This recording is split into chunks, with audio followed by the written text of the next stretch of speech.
I want to eat your ass. What's up, everybody? Welcome to another episode of BZG's Quick Reviews. My name is Barrett. Courtney, as always, I am your host, and here joined with me are my two great co-hosts and even better friends, the bisexist from Texas, Henry Montiero. What's up, Henry? How you doing today? The fighting duo down from Tallahassee, Alabama. And in between us is my favorite chunky punk, Ricky Baldazan.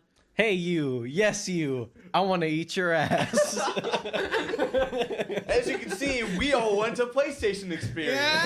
Yeah, no. We sure did. We sure did, Scoob. I got you guys the shirts. This is the only right time You to turn wear it. around, though. Turn around. It's like we're in a gang.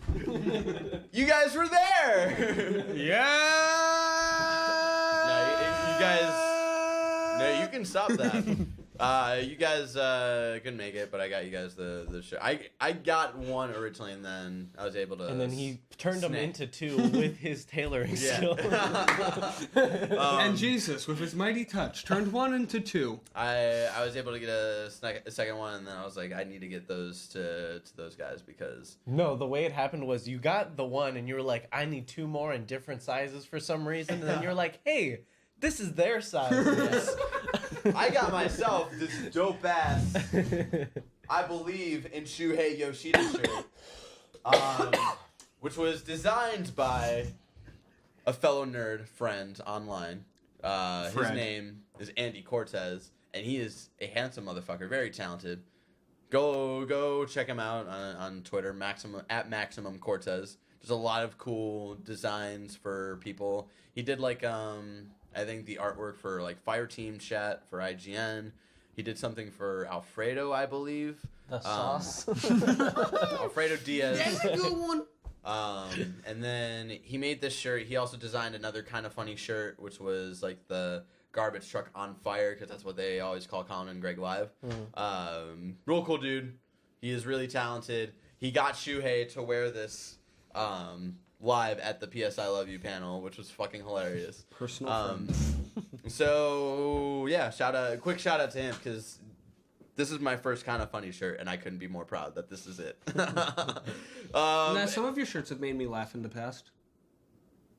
My shirts? Because you said kind of funny. Oh, damn it. He's doing a joke. God damn it, Henry. If you don't know what we do here at Quick Reviews, each of us brings in one item to do a 1-minute review on, and then we give it a score of ye or. Henry, what are you reviewing today? Hold on, just 1 second. I'm sorry, this whole last 10 minutes. Matt Damon. What are we reviewing today? My mother. What am I reviewing? Matt Damon's Matt Damon ass looking face. All right, you can start your review right now. So I've been playing Mad Max. Oh my god. Because you lent it to me after you played it, and he played it. Yeah. And so here's the thing. I like every part of this game but the ground combat. The ground combat is so bad, I hate everything. Because this game is making me angry when I fight people on the ground. Because one, why is there so much lag in this game? Like, slow down. Why am I not wearing glasses? I don't know. Because it's like whenever I play this game, it just drops frames.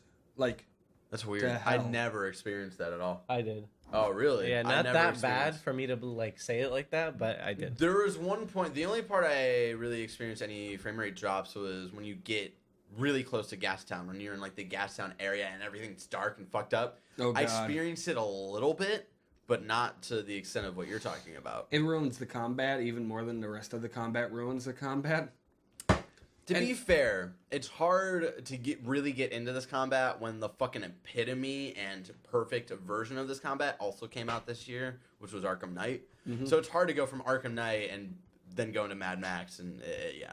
So if you haven't played Arkham Knight, go play Mad Max first, and then play Arkham Knight. Yeah, and it's like, but then like I'm enjoying like everything else in this game like a lot. The car combat is fucking phenomenal. The car combat's like the best car combat I've ever seen. Sorry, like, I have like a cowlick. It's annoying me. It's like this fucking piece of hair. Like, if they made, like, a Twisted Metal game with this car combat, that would be awesome. Oh, yeah, that'd be dope as fuck. The whole, like, exploring and going around, like... Your fucking face. Oh, yes. Oh, yeah. Oh, yeah. Get it in my I don't chin know why drive. I'm holding my face like this, but keep doing it. It's the only way I can get hard. I mean, it is. Get hard? And then all right, just keep talking. The about traveling, I like the traveling and like the scrapping. In the scrapping? Yeah, and like collecting things and doing all of that. A really like subtle collectathon in this game. Yeah. So like that's fun. It's just I hate the combat to this. So I didn't hate it too much, but I can understand like why you hate it.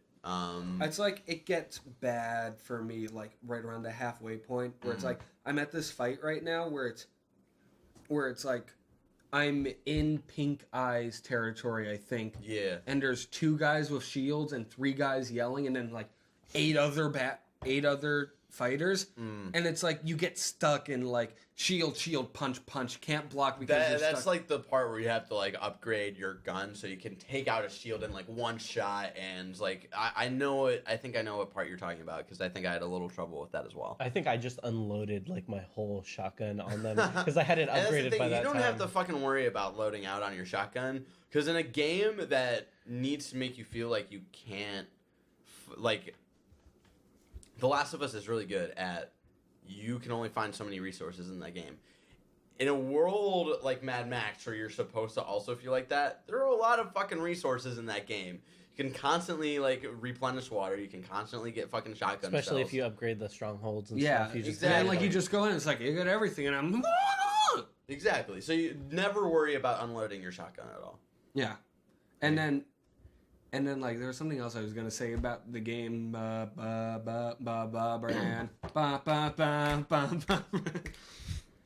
I think that's kind of it for this game. What do you give Mad Max on official BZG quick review score? Can I give it a soft E? All right, that's fair. Because I like everything else but the combat. Yeah, and that's the thing is like I feel like the 3 of us have played only so many games this year, and that's like why this is sort of contender for Game of the Year, and I think it should be. I honestly think it should be considered for Game of the Year, even if it doesn't, actually win. I give it. But a lot of people ask like, what's the point of considering it if you know it's not going to win? It's like because you still have to acknowledge that it is a good piece of work to an extent. Yeah. Because I honestly think it's one of the better games to come out this year. Dude, shut up. Especially with all of the crap glitched out fucking games that have been released this year. You can say Assassin's Creed. Assassin's Creed Syndicate actually launched pretty well. You can say Just Cause 3. Exactly. There you go. There you go. That's the right one. That game's a mess. That game's a mess. Also developed by Avalanche, which is fucking weird.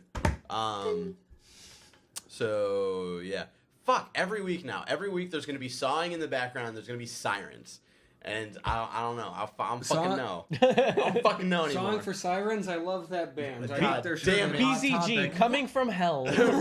Well, I think in last week's videos, at one point in one of the episodes, it might have been the Pixar one or it might have been the Irrational Passions one, where we hear sawing in the background and we're just like, yeah, we killed Ricky, he's being replaced by Alex, and we're sawing him in the background. Yeah, that's Alex in the back now. And then we pieced you back together. We reanimated you. Head leg falls off. he keeps talking, his jaw just goes, yeah. Ricky, what do you have to review this week? I didn't have anything to review, so I'm doing fresh off the boat the new episode. The one with fucking You got something to say? The one with DMX. Yeah, you're I talking prefer about to this be called one. Earl when I'm with my baby. You'll be talking about this one on this week's Let's Play as well.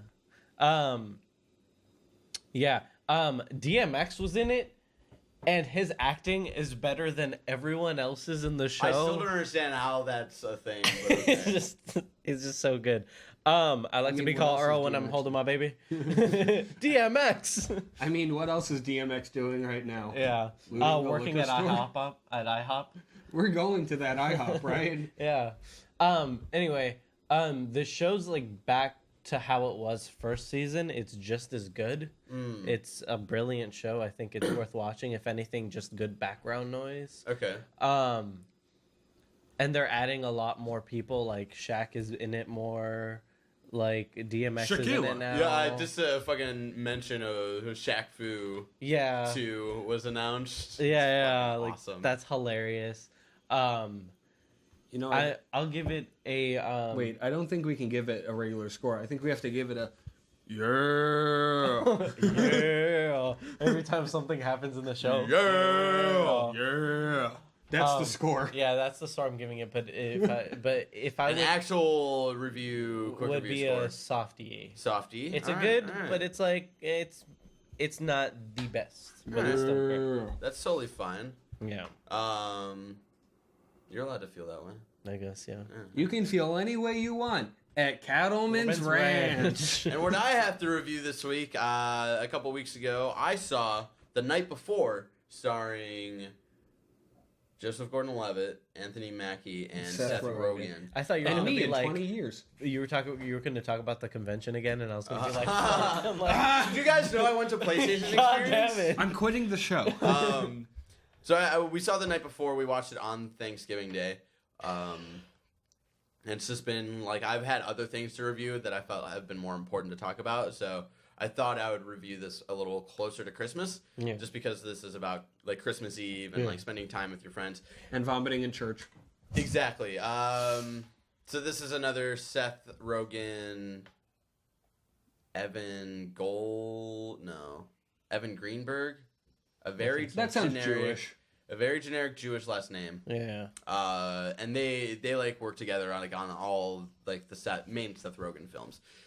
This one is way fucking better than The Interview. The only reason The Interview like was interesting was because of the whole fucking North Korea, the North Korea thing and that whole fucking deal. And so this was way better consistently. There was like actual like The Interview had like 3 really funny moments, and then like this one had like was consistently just like really funny. There was like 2 like unexpected turns that the movie took, which were fucking awesome. And then like at one point in the movie, you realize like, oh shit, are they doing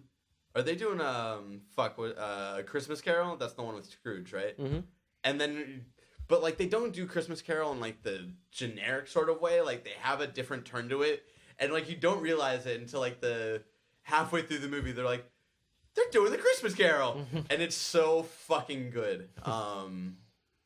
It's really awesome. And that's not, like, the main part of the story. But it's really funny. They all work off of each other really well. Yeah, I suggest going to see it, especially since Christmas is coming up. Very relevant movie because it's about Christmas. Happy And Hanukkah. Christmas is relevant, folks. Fuck Hanukkah. I mean, Oh no. Oh no. Elias runs in. What? slaps me with gefilte fish. No, really, really good film. I give it a solid D. I like how Seth Rogen's doing Judd Apatow movies better than Judd Apatow is Exactly. Oh. Because Judd Apatow got into his fucking midlife crisis and made fucking dumb movies like This Is 40. Ugh. I'm old now. Remember when I'm old and like, since I'm old, I can't make jokes that are funny anymore. Remember Freaks and Geeks? So yeah, thank you so much for joining us for this week's episode of Quick Reviews. Of course, if you have any suggestions of things you want us to review, but like review this game, review this book, review this movie, all Review Matt Damon. Review Matt Damon. Leave that in the comments below. And of course, what do you think about the stuff we had to say? You can also leave that in the comments below. If you liked this video, like that like button, share it with your friends, subscribe to our channel. And the best way to share with your friends, my good friend Alex O'Neill always says, by word of mouth. Let your friends know. If you like our channel, let your friends know. Tell them about us and all that good stuff. We like what we do and we want to do it for you. So, give us a reason. My dad. Give me a reason. Give me a fucking ring. Give me a reason to swing. Swing first. Swing first. My dad always told me the best way to spread information is mouth to mouth. If you want to keep up to date with stuff that we do here at BZG, you can always find us collectively on Twitter at baiazonagamers. I'm at Banana Chong. Henry's at Henrysaurus. Ricky's at Baldazon96. And Seven, our tech guy who makes all of this stuff possible, is at 7Morris. But the O in Morris is a 0. You can check all of that in the description below. You don't look okay. You look like you're contemplating your life right now. So this is Christmas. So thank you so much for joining us one last time. And until next time, have a great day full of quick reviews and Not Judd Apatow. Matt Damon's forehead. Matt Damon's Matt Damon ass looking face.